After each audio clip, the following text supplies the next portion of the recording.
In this class, we will continue our discussion of the standardized normal distribution, sometimes called the z-distribution.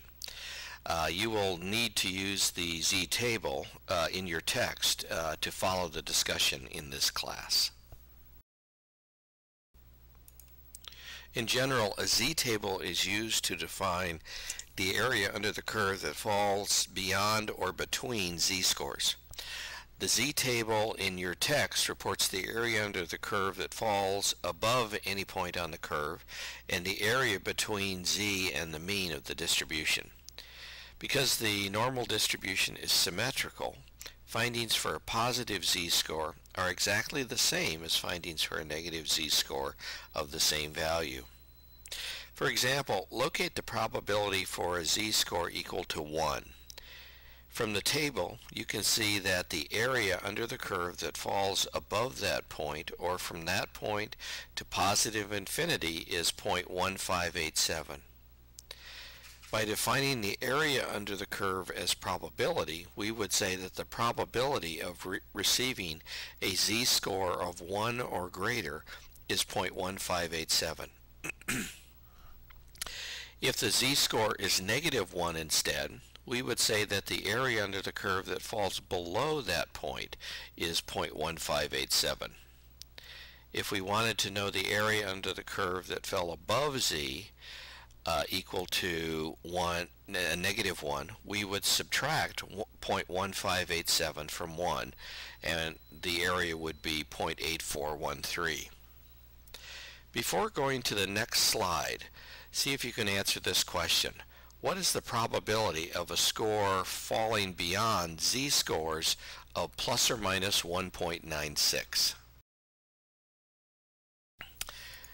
The answer is 0.05. From the z-table, we can see the probability of a score falling above z equal to positive 1.96 is 0.025. Because the area on the negative side of the curve is a mirror image of the positive side, the area under the curve falling below 1.96 all the way to negative infinity is also 0.0250. Added together, the probability of falling below or above z-scores of plus or minus 1.96 is 0.05. Because the total area under the curve is 1, that means that the probability of receiving a z-score between plus or minus 1.96 is 0.950, or 1 minus 0.05. Remember, in the previous class I suggested that approximately 95% of cases fall between plus or minus 2 standard deviations in a normal distribution. But as indicated in the last slide and as represented below, exactly 95% of cases fall between z equal to plus or minus 1.96, and 5% of cases fall beyond in either direction. In this slide of the standardized normal distribution, note the actual area that falls between plus or minus 1, plus or minus 2, and plus or minus 3 standard deviations. Check the numbers I came up with here using your z-table, just to make sure you understand how these numbers were, these area figures were obtained. Now let's consider the z-table a little further. One implication of what we've been discussing is that 95% of cases fall between z-scores equal to plus or minus 1.96 when scores are normally distributed. This can be verified by multiplying the area between plus or minus 1.96 by 100, or 0.95 times 100, which will equal 95%. We can then say that 95% of individuals would receive a z-score between these points, and 5% of test takers would receive a score higher or lower than those points. Recalling that in a previous class we said that events of probability 0.05 are less than 0.05 are considered unusual. The z-scores of plus or minus 1.96 then are the cutoff values that are used to determine that an event is unusual. In the context of hypothesis testing, which we'll be talking a great deal about later, z equal to plus or minus 1.96 would be the critical values used to test a null hypothesis when alpha is equal to 0.05, and we use a two-tailed test. In addition, because 95% of cases fall between plus or minus 1.96, we will use these values to construct the 95% confidence interval, a concept we'll discuss later in the class.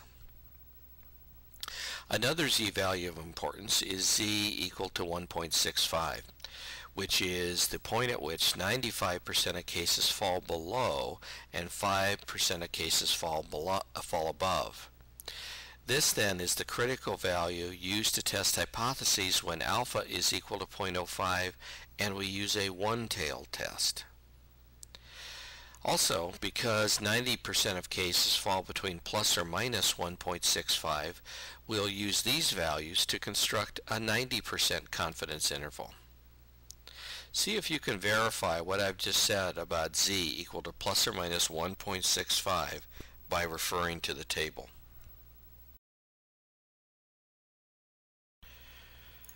Now let's explore other ways to use the z distribution and the z-table.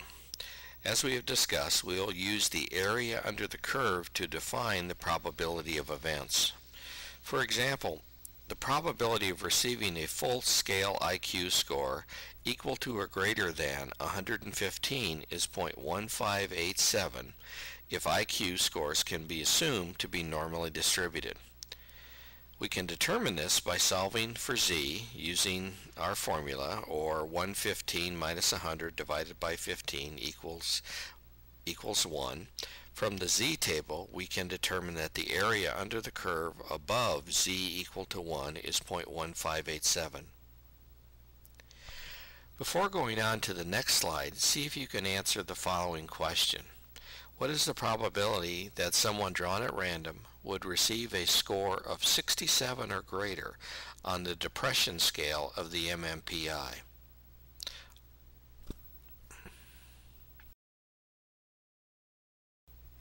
The answer is 0.0446.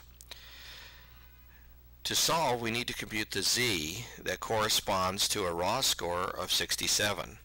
Remember that the MMPI uses a t-score transformation, so the z would be equal to 67 minus 50 divided by 10, or a positive 1.70. From the z-table, we can find that the area under the curve that falls above 1.70 is 0.0446, which we will interpret to be the probability of someone receiving a score of 65 or greater if scores are normally distributed. Because the probability of the event is less than 0.05, we might say someone receiving a score of this magnitude or higher is unusual. The z-distribution can also be used to compute percentile ranks when scores are normally distributed. Percentile ranks are defined as the percentage of scores in a distribution that fall below a score. A percentile rank can be computed by defining the area under the curve that falls below a point and then multiplying that area by 100. For example, as we found in a previous slide, the probability of receiving an IQ score of 115 or greater is 0.1587. By subtracting 0.1587 from 1, we learn that the area under the curve that falls below z equal to 1 is 0.8413.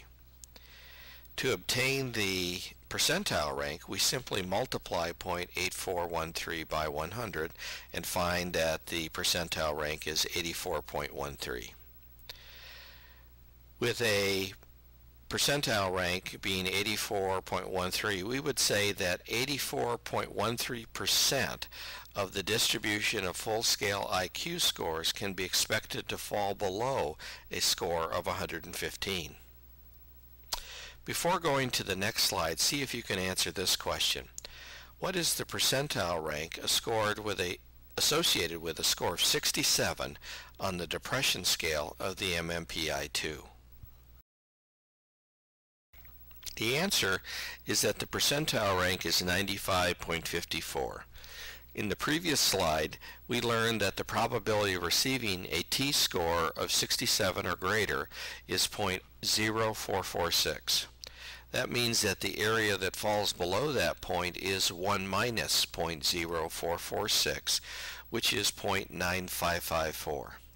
To obtain the percentile rank, we would multiply 0.9554 by 100 and receive 95.54. We would say then that 95.54% of scores can be expected to fall below a score of 67 on the depression scale of the MMPI if scores can be assumed to be normally distributed.